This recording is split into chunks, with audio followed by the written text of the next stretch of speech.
Hey there, adventurers. Welcome to Character Talks, the podcast where we celebrate ordinary folks taking extraordinary leaps. Today, we're shining a light on Erin Towns, a woman who proves that sometimes the biggest journey starts with the tiniest step. Erin wasn't always the fearless soul you might imagine if you knew her story. Fear, self doubt, heck, maybe even a sprinkle of imposter syndrome kept her feet firmly planted on familiar ground. But something stirred within her, a yearning for something more. Maybe it was a whisper of a dream, a flicker of possibility, or simply the quiet nudge of her own adventurous spirit. Or maybe it was just her resiliency waiting to appear. Whatever it was, Erin took that first step. It might have been signing up for a class that terrified her, venturing to a new place solo, or finally putting pen to paper on a story she'd been burying for years. But that single step, that brave act of believing in herself, set off a chain reaction. Obstacles? Erin met them head on, her fear replaced by a newfound determination. Self doubt? She silenced it with the steady rhythm of her own progress. And the naysayers? Well, their voices faded into the background as Erin's own light grew brighter and brighter, and she surrounded herself with the right people to create an environment that encouraged her success. This is Erin's story, a testament to the power of taking that first step, of trusting your own inner compass and believing that even the most ordinary among us can achieve extraordinary things. So get ready to be inspired, to have your own doubts challenged, and discover the magic that happens when you step outside your comfort zone and embrace your journey.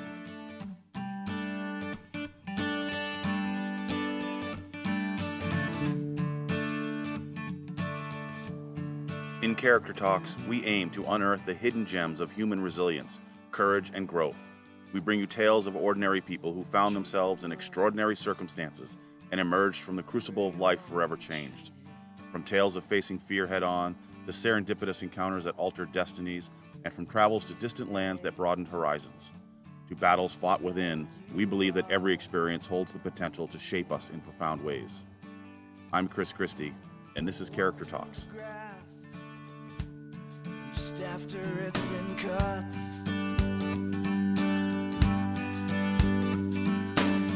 and wade through the stream or maybe run through the river, even though you may get just a little bit wet. A bum bum sheeto, a bum bum sheeto. Wow, wow, wow, wow. This is life.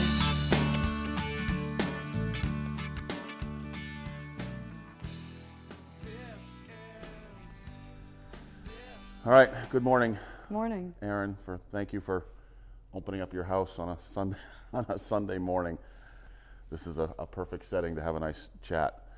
We made the introduction through Jen, and you and I spoke once before, and you gave me the kind of the Cliff Notes version of who you are and what you've done, which is inspiring for sure. So I always like to start the podcast with, if you don't mind, just kind of giving a little background of who you are. I think the more people get to know who you are, it makes what you share a little more impactful to people, that they can probably relate in many instances to stuff that you've been through. So if you could give us kind of the overview of who you are and, Sure. and where you are and why you're here, where now. Let's see, I'm a mother, first and foremost, teacher, graduate student, and professional photographer.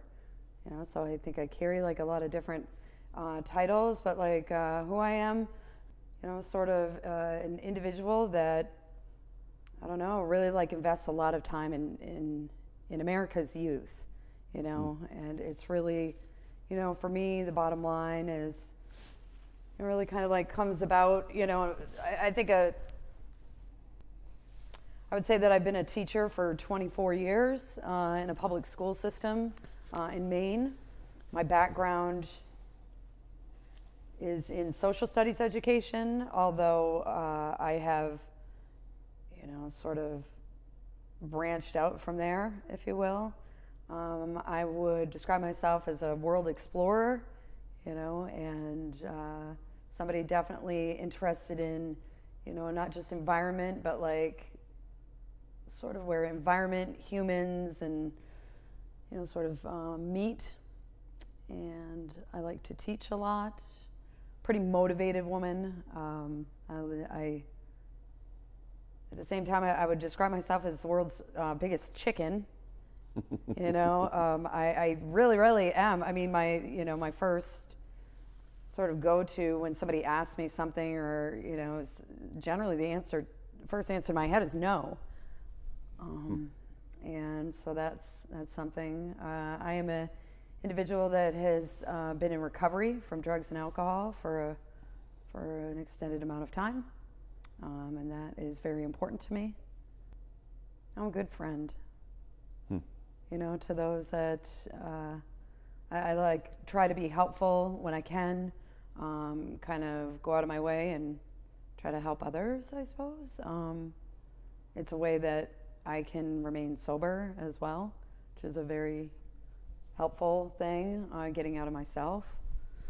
I can be a little bit impatient with things. I think, I just describe myself as just straight and to the point. Others might not describe me that way.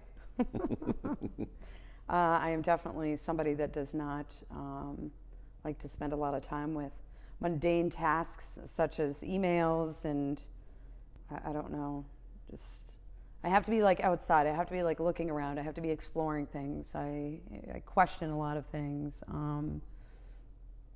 And really, I think, lastly, I would say that I'm pretty peaceful. That's what I'm interested in is peace and happiness. So we'll get into your word in a second, but the part that I was intrigued with when you said that you're naturally a chicken, and your first word is no. Yeah. Has that changed over the last, from Erin from 10 or 15 years ago to the Erin of today? Have you become, because you also commented that you're a little more curious and you like to question things, so has no become less of a hurdle in the last 10 years or so? Or I mean, I think it's not really a hurdle for me. It's just that's the first inclination to my head, and that has not changed. It really hasn't. It's pretty interesting in that way, but after a while, it's just I also am an individual that can't live with the word no. Okay. Because I just think to myself, if I say no, ultimately it comes down to this. If I say no, am I going to regret it later? And for me, I think that is worse. I can't, I've been put into a lot of situations in my travels and in my lifetime where I could have said no, and very uncomfortable situations, and then at the end of every single one of them, for the most part, I was glad that I did it. That's interesting, because I think that no is a hurdle and is a stumbling block, and I love the fact that you said, I don't want it to be a regret. I mean, the very essence of the character mill, is to eliminate regrets. Yeah. So people then share stories and memories and things like that instead of sharing regrets, and the fact that you don't want it to be a no and don't want to miss on that regret, I think is vitally important. I've been around where people have said no in a crowd-like atmosphere. For example, I was traveling with a set of teachers in the country of Japan, and we were given an opportunity to participate in something called onsen, which is going into the public baths. And so we were on the bus on the way there, and the Japanese sort of translator and our guide said to us, well, there's no clothing that is allowed. You can't wear clothing in the onsen. And for a group of American teachers, that was kind of, and even my gut reaction was are you kidding me right now? I got to be naked around these people? And of course it was separated by gender and, and that kind of stuff. But I remember there were some teachers that sat that one out. They couldn't get past it. They asked questions like, well, did we get a towel? And they were like, well, not an American towel. You get a Japanese towel, which is the size of a washcloth. So it's you see these, people that are kind of trying to process that. And I just thought to myself, this is the last thing that I want to do is like get like all naked and things and get into this. But you want to know what? How often am I going to be in Japan? How lucky am I to even have this option to say no or not? And will I regret it if I didn't? And I had to do it. I had to do it. And it was one of the most relaxing, one of the most beautiful things that I've ever experienced. Just very cleansing, very relaxing, and just, it was awesome. On the top of your head, can you think of another instance? Oh, absolutely. Instance where it was the no was there and you said, oh God, went well, through that another same one. process So again. I am a super chicken, and I'm very scared of heights. Very, very. I have a best friend. Her name is Jenny, and she will attest to the fact that I'm the world's largest chicken. And I was in the country of Ecuador. We were in the Amazon, and we were hiking through with a guide, and there was a chance to get on this swing that had this little frisbee seat, and then they would chuck you, literally like launch you off of this ramp, and the swing would go out over this like canyon that was just, it just dropped forever. And there was nothing in my body, my entire body, for me to step up onto the box was like my legs weren't moving, you know, my hands were sweating, and I just thought, this is the last thing that I could, you know, but I just could not live with the fact that what if, you know, will I regret this later, you know, and I don't have it in me. And so I just got onto that thing, and I'll tell you what, I closed my eyes and I held onto that rope, and I was like, and I screamed at the top of my lungs the whole way out. I couldn't tell you what it looked like, you know, but I did. I flew out over that thing, and I came back and just about collapsed. It was, that was one of the scariest things I think I've ever done.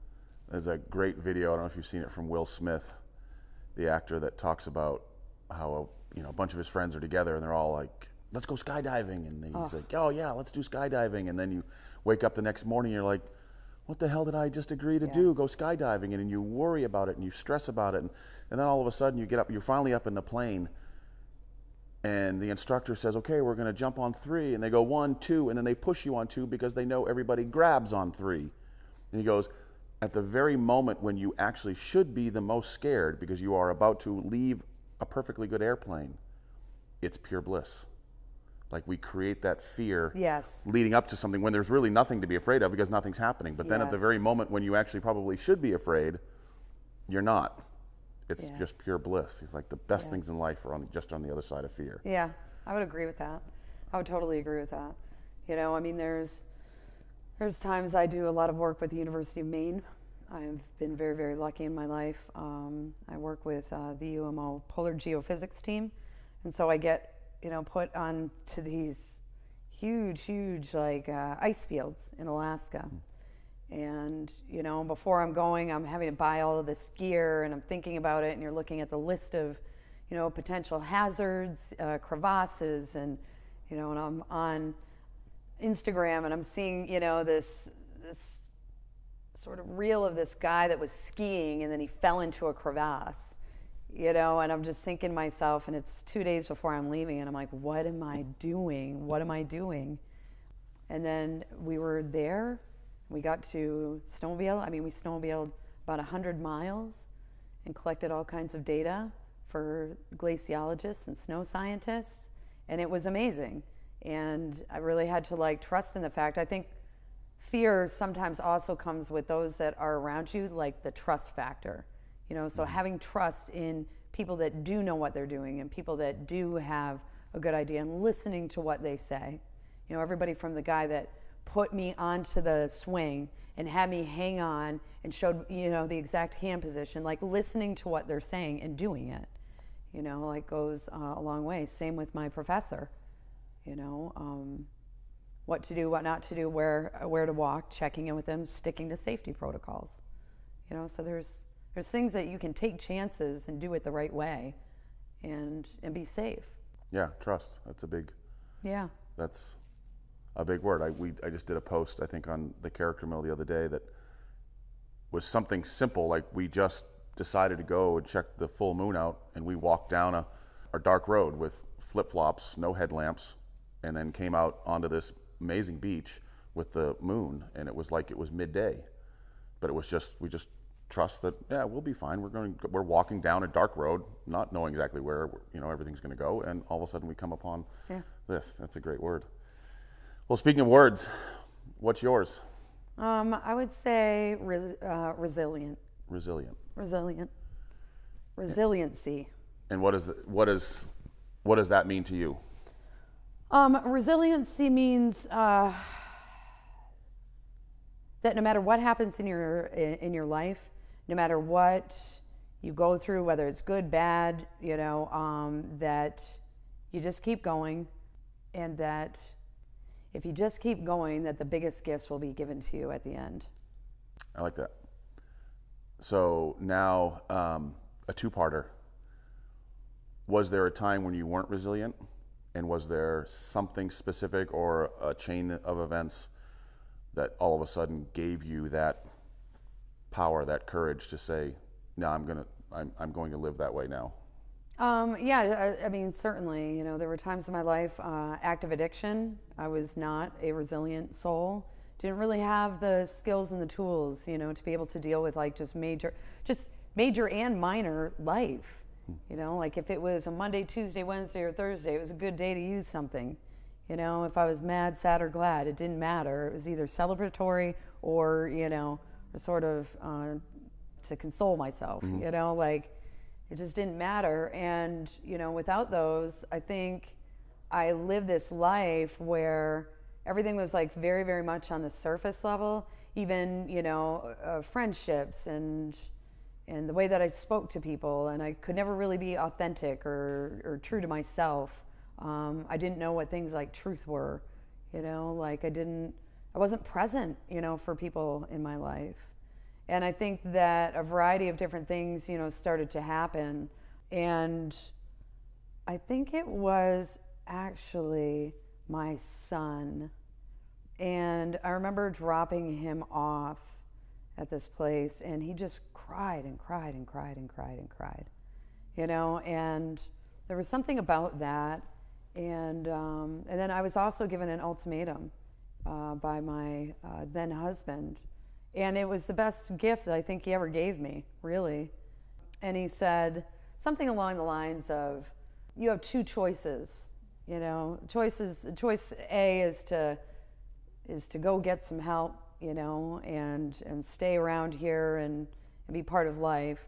Or choice B is that you got to go out on your own. And I'm really hoping that you're going to choose choice A. And he followed that up with that, like statement. And I just thought, wow. And at that point, I don't know what it was. I really don't. I don't know what made that specific instance different than other specific instances in my life. But something came into my head, and what it was it just, the term, it doesn't have to be like this, came into my head. And I just remember, okay. And I think there was a lot about the way that I grew up and my father. I think maybe that was, sort of the influence of my father that it came into my head, is that it doesn't have to be this way, and you can always start over, and my father is very much a model of that, and he taught us that. And so he also used to say, when you're caught, you're caught. Like, own up to it. What are you going to do about it? Move on with it, and that was instilled in me at a very, very early age. And I think that that's just what it was. And I decided at that point, I was like, fine. And I went to, a 30-day inpatient rehab, and came out of it and just, became linked with a community, of a very, very supportive community of people. And, and that kind of gave me some skills of how to navigate some of that stuff. And out of that, oh my goodness, I have a life that has been given to me that is absolutely full of, world travel. I have the gift of one of the greatest jobs on the planet, which is to be a high school teacher. I truly believe that,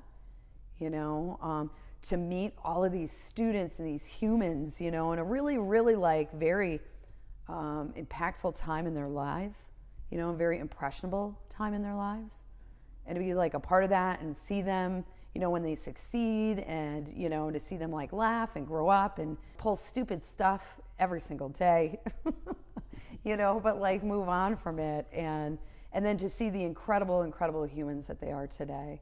Those are the gifts that come, with that, and the ability to be resilient in that allows me to be able to practice that, to continue on, to seek, like more opportunities to learn, to bring these stories back into the classroom, to light up the world for the kids, like all of those things. It's incredible. Yeah, I think one of the, well, first, thanks to your dad. I love the fact that you use the word authentic. Genuine and authentic are two words for me that just are at the top of my list. And so I love that you brought your dad in. It was like owning up to something. Mm-hmm. That's just being authentic and taking ownership of stuff. I love that.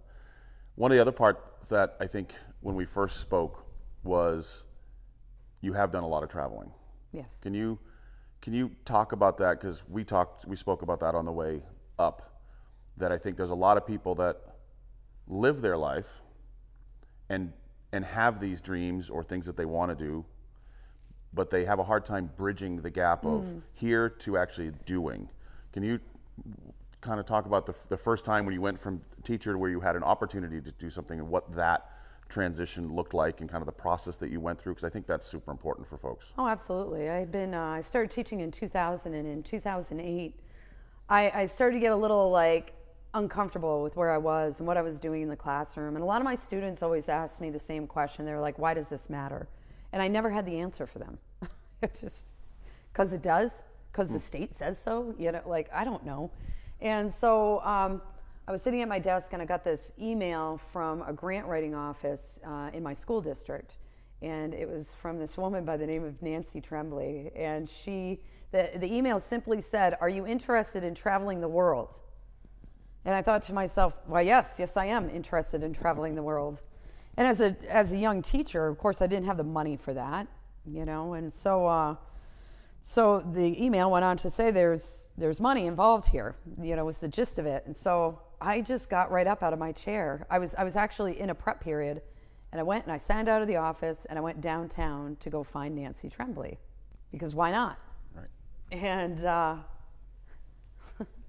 And so behind this desk, filled with like papers were all over this office, and I saw her like wild hair first. She had this like really wild hair. It was beautiful, and I met her, and we started talking about it, and she introduced me to the world of competitive grant applications for teachers.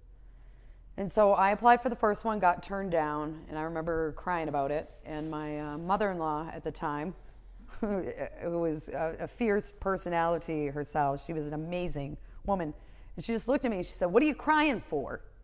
Reapply. I thought, okay. This like speaks back to the people that surround you, having trust in what they have to say. My father, her, right? So I said, all right, sounds good. So I reapplied. Nancy helped me, and this time I got my first professional global professional development program opportunity. And that was financed by the government of Japan. And it took 40 or 50 teachers to Japan and put them on tour. So we studied things like economics, history, society, religion. We got the general, gist of it. And then we were put in schools. So I saw every level and every type of school in Japan that there was. And we spent time, and then we came back, and you had a follow-on project that, to show how you would incorporate it in your classroom.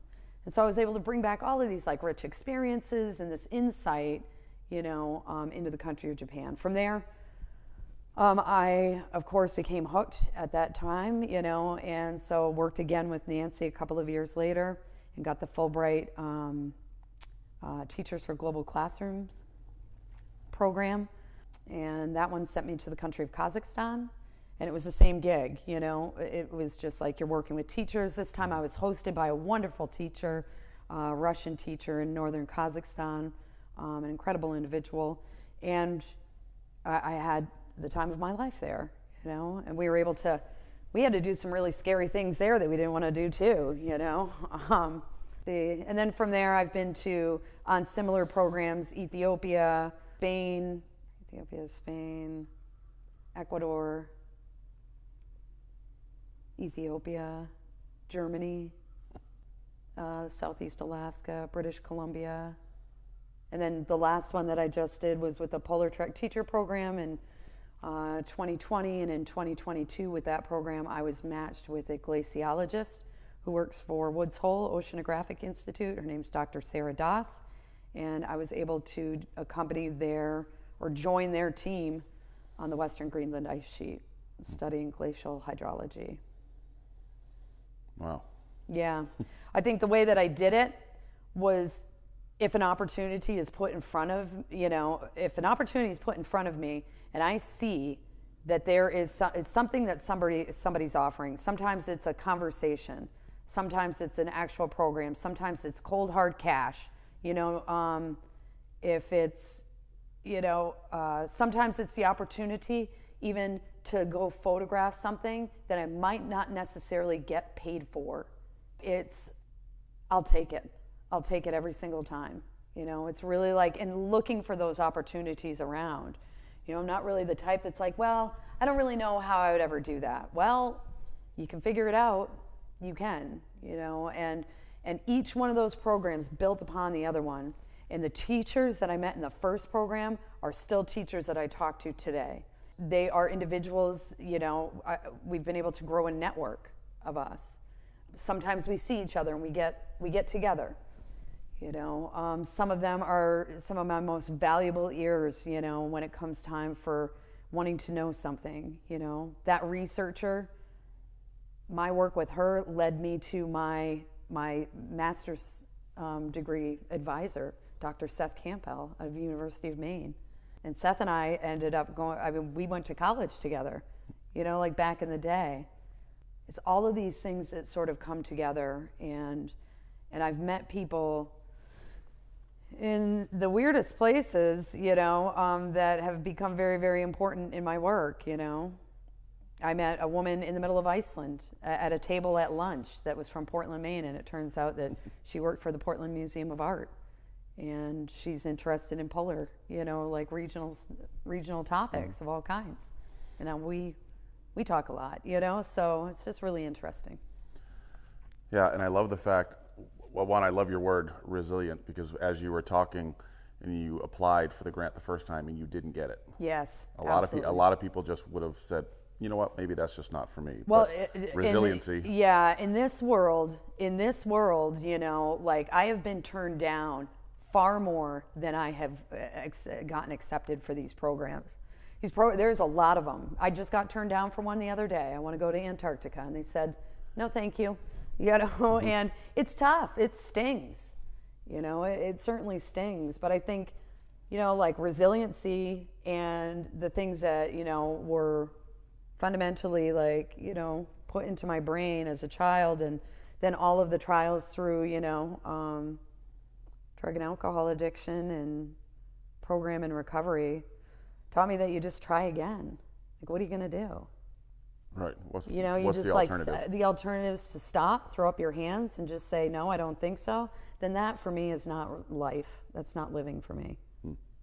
I love that. And you also mentioned that because of your resiliency, it's important of kind of who you surround yourself with. You talked about earlier, and now in this portion of your life, the people that you're surrounding yourself with share those values, that resiliency, if you will, of, well, I want to go out and see more, and there's more to this world. And I think that's the other important part, is surrounding yourself with folks that are that important. I know I've had one of my best friends who I haven't spoken to in the last 7 or 8 years, because it finally got to a point where, when I was around him, it was drinking and everything. I'm like, no, I don't want that in my life anymore. And it's really hard to cut those people out of your life sometimes, but you got to surround yourself with folks that inspire you. And it sounds like that's...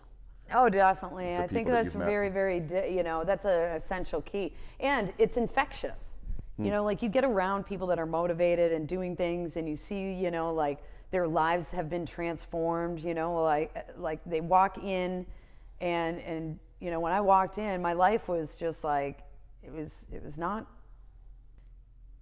you go from the bottom, you know, like up like that, and you see these incredible individuals doing incredible things, you know, with their lives and helping other people, and that you almost want it, you know, like you not only just need it, but it's infectious. And, you know, and people that want to, you know, like the individuals that I work with, scientists and things that are really, really interested in figuring out the planet and how it works and what's going on. And, you know, they're not doing it for nothing. They're doing it, you know, because it can help understand why large groups of individuals have to move, you know, like all around the world, you know, or why certain people are lining up at the bottom of your border, you know, like there's no food, there's no jobs, you know, like these are the types of things that scientists go out to study in order to understand, you know, like what might be happening later. And I just think that that's just like amazing, amazing work. Yeah. It's hard not to be inspired. Yeah, for sure. Yeah. For sure. So what's next? What's Egad. I'm turning 50. So this welcome to the club. Yeah, yeah. So what's next? I don't know. You know, like I don't know. I feel like every time that I've had like a long-term plan, it never works out. You know, like I am the worst planner of my own life that ever was. And so, you know, I tend to like kind of keep it within the day. It's sort of short term. I really don't know where I'm going to end up. Like there are some people that are like, are you going to stay with teaching? You know, and I don't think that I could live without teaching. I don't know, you know. At the same time, I have dreams. I want to go to Antarctica. That is where I want to go, and I am hoping to get there, you know. And I don't have any idea how I'm going to get there. But I mean, the one thing that, you know, my life has taught me is that these opportunities build upon, and, you know, and all of this networking and all of this work that I'm doing, that if I just do the next right indicated thing or what feels good, that it might lead to the next thing that might lead to the next thing that's called Antarctica. Does that make any sense?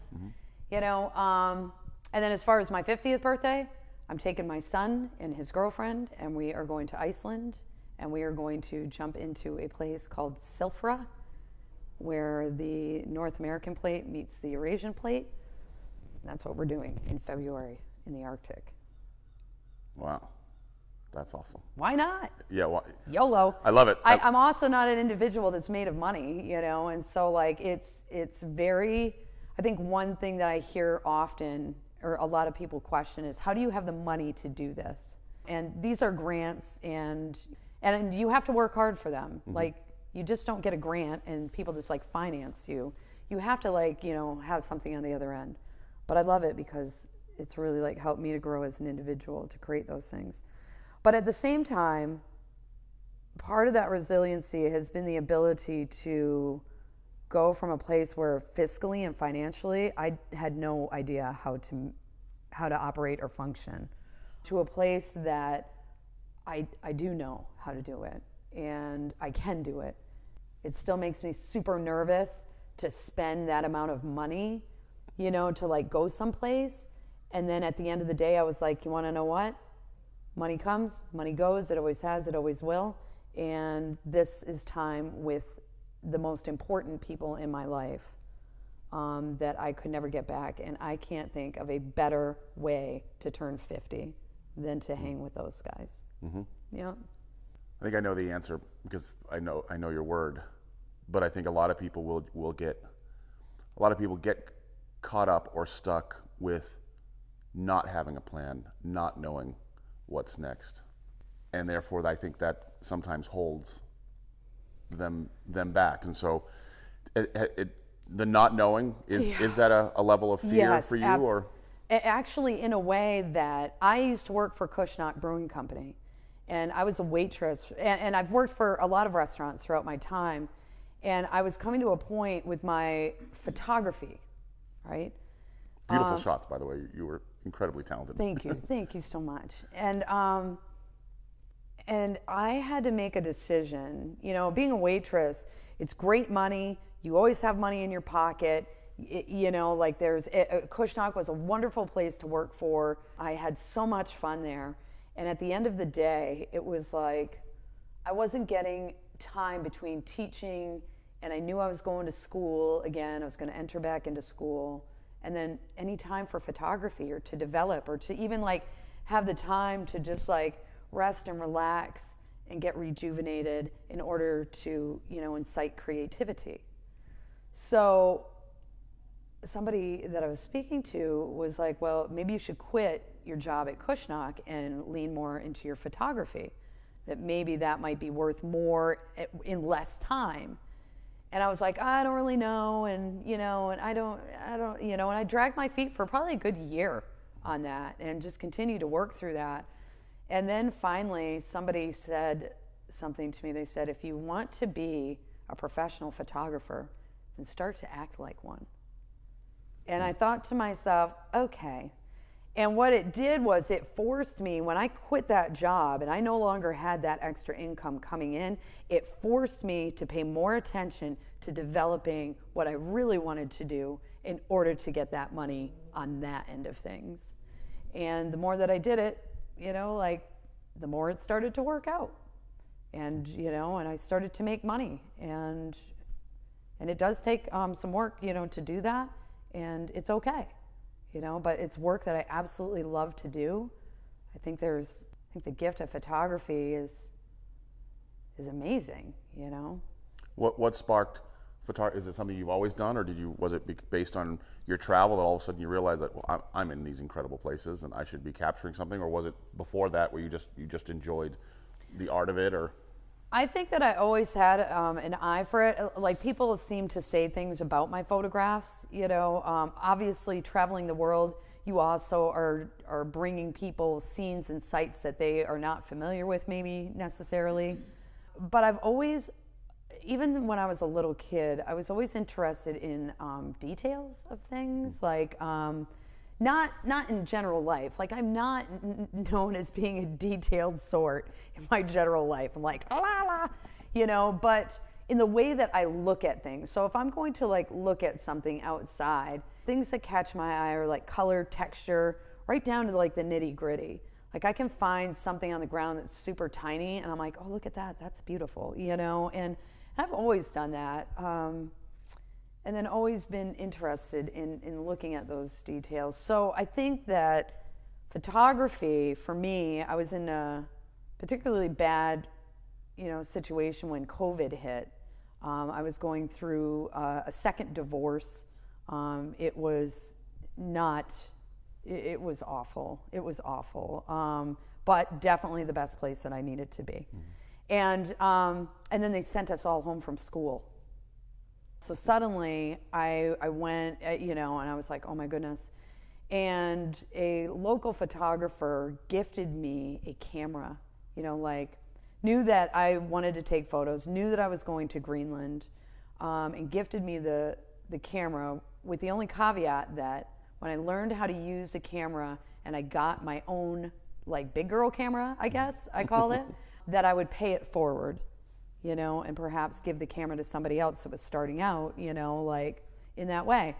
And so then I was like, well, if I really want to do this, then I need a course. So I took 2 online classes, just digital 1 and 2 through Main Media, that taught me how to just operate the camera. And then from there, I just started snapping stuff, you know. I was shooting 50 to 100 photos a day. Wow. Yeah, and I'm still right around. I'd say more down towards like 50 to 70, you know, photo, but I can do that in 10 minutes. I love it. But I love it, and what I love about it is like getting people to do things, you know. So like I'll take a photo and I'll flip it into some sort of weird like other perspective, you know, because the one thing that my world travels have taught me is the value of collecting perspectives. Like, people, you know, you only have like one way of doing things. Oh, this is the only way that you can do that, and you're too scared to like get out of that, what you think is the only way to do that. There are more perspectives than that, you know. So my photography like kind of comes in there And it's very much a feature of that, because my personal philosophy is that there's not just one way to do something, and there's not just one way to look at something. I love making people stop that scroll and then they turn their head like this, and then they'll like, you know, try to like kind of turn their phone to see what the phone, and then the whole thing flips over again. Like it's really kind of symbolizes that way of flipping, you know, around this perspective that you have that you can't do something. And I tell my students all the time, I'm like, well, not with that attitude you can't, you know? Come on. Yeah, it seems like the world has gotten filled with less perspective. Maybe, or maybe to people some are extent. just, it's not really filled with less perspectives, it's just people aren't willing to really entertain other perspectives. There you go. Yeah, that's better way to put it. You know? Like, I mean, I think people are like, okay, well, I go to school, I graduate from high school, I go to get some kind of training, whatever it is, your college, your vocational, whatever you got going on. I, you know, meet somebody, I settle down, I have my, you know, 2.7 kids, whatever that is, you know, Off-white I get fence. this, you know, house, you know, and then we like go on this vacation to Florida, and those are all beautiful things, and those are all very fulfilling, you know, like it's a beautiful life. If you want to do something different as well, you can go back to school, do something, you know, have you ever wanted to study something? Like, just start small, dream big. You know, you can do it one step at a time. Like, I don't have to go back to school and take a full load of courses. I can start with an adult ed course right here in my backyard that's an hour long once a week, you know, and just look into something that interests me. Some of the best things I've ever done have started with just one small step.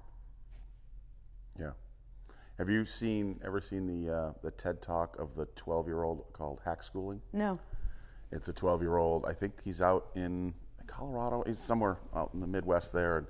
And he was talking about that in school. It was always, well, what do you want to be? And everyone wanted to be a fireman. Everyone wanted to be an astronaut. Everyone wanted to get married, have kids, and a white picket fence. And he goes, I finally realized that when they asked me what I wanted to be, my response was, I want to be happy. Yeah, that's and cool. so he and his mom just completely, like, he was very big on, I love the concept of hackers. Hackers take something that we think works great, they hack it, and it forces us then to make it better. And then they hack it, and it forces us to make it better. And he says, essentially, he and his folks hacked the school system, and so they created their own system. He goes, now we go out for science, and we go up on the mountain with guys, and we learn about snow compaction and avalanche and how all that stuff works. And we go out and do all these things as part of our schooling. And it was, so his TED Talk was Hack Schooling. It's probably the TED Talk that I've watched probably 25 times. I love that, because we are doing kind of the same thing with kids right now through the University of Maine, and we are taking them and putting them in polar regions and, you know, studying things on the ground with them. That's what we did all last summer. So we ran I don't even know how many kids, over 100 kids, you know, up on the Juneau ice fields. And then we took another 12 of them to way up in the Arctic to Tulik Field Station. And it's really like kind of putting kids on the ground and seeing the benefits of that, and seeing like the amounts and depth of knowledge that come, not just from this industrial model of education where split up by bells, you know, like from one class to another. It's like, it's kind of taken a look at life as interdisciplinary rather than just like these one path, you know. This single path is just not, a single path can get you somewhere. Sure. And you can be amazingly successful. Congratulations. You know, like I don't know, I think, you know, also the longer I teach, you know, the thing that I realize is that people's original plans rarely come to fruition. And success has many different forms. Absolutely. Yeah. So I always like to end with, I don't want to say necessarily advice, but maybe for lack of a better term, advice. If there's any piece of advice that you could give someone who's listening to this that maybe feels like they don't have that resiliency, they want to go do something, or they've been told no, or just one thought that you can think of that can help them and maybe give them that push to be a little bit more resilient? I would say that becoming willing to really look at life and take your first step. And no matter how small that step is, whether that is doing a Google search for something that you want to do, whether that's having a conversation or seeking out, even, you don't even have to have the conversation, just seek out an individual that might be able to help you with whatever it is that you have planned. You know, it's really being like willing to just take a different step, one different step to do something different. And I find that having that willingness to do it leads maybe a little bit closer to action later on. And that, you know, and keeping in mind that it doesn't have to happen overnight, you know, like that I think success is sort of like it's a process. It's not an event. It's a process, not necessarily an outcome, I guess. Yeah, It's not an event. Yeah. It's not, you know, you're not planning for your big event, you know, to be like, I'm going to be wildly successful and super rich. Okay, maybe. You know, maybe you'll get that. Like, and I hope congratulations if you already have, and if you'll get it. But I think, you know, I think the thing is, any time that I've felt stuck and I felt like I haven't gone anywhere, the thing that has been the most beneficial to me has been the ability to become willing to look at the situation differently, and then willing to just take one small step, whatever that is. Yeah, that's super important. Thank you. Yeah, thank you. You know, we're doing this a couple weeks after a massive tragedy in this state, and I think your level of service to your students, I don't think you could ever be thanked enough for that. I think that's so important. I can imagine what your students are going through down there, and because of your resiliency, and has led you to the traveling and the ability for different perspectives, I think how you take that and then bring that and share that to your students is so important. I appreciate that. Yeah. I really needed to They hear are very, that very today. fortunate. They are very, very Thank fortunate to be in your world. You know, you mentioned surrounding yourself with people. They are very fortunate to have you in their world, for sure. Thank you. And thanks for your time today. Thank you. Well, there you have it, folks. The incredible story of Erin Towns, a testament to the power of taking the first step. Erin reminds us that the greatest adventures often begin with the smallest of actions, a simple decision to silence our doubts, and a bit of resiliency.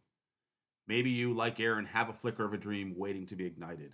Maybe it's a trip to a far-flung corner of the globe, a creative pursuit you've been putting off, or simply the courage to break free from a limiting routine. Whatever it is, let Erin's story be your inspiration. Remember, the only thing standing between you and your next adventure is, well, you. Take that first step, believe in yourself, and watch as the magic unfolds. And hey, if you're feeling social, head over to The Mill, a brand new social media platform all about sharing your own stories and inspiring others to take their own leaps. On The Mill, you'll find a supportive community of adventurers all cheering each other on as they chase their dreams. Plus, if you're listening to this episode on The Mill, here's a little bonus. Leave a comment or ask a question in the cafe, and you'll be entered into a raffle to win a pound of character coffee. That's right, fuel your next adventure with a delicious cup of coffee on us, or just start your day with a bit of character. So go forth, adventurers, take that first step, share your stories on The Mill, and remember the only limit is your imagination. This is Character Talks, reminding you that the greatest journey begins with a single step. Until next time, stay wild.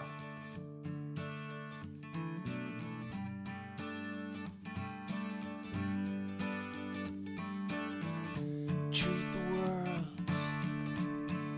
the way you want to be treated.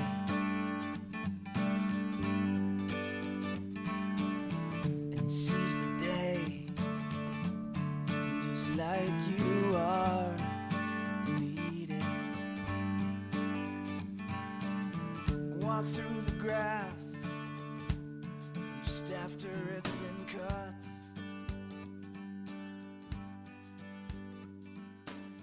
And wade through the stream or maybe run through the river.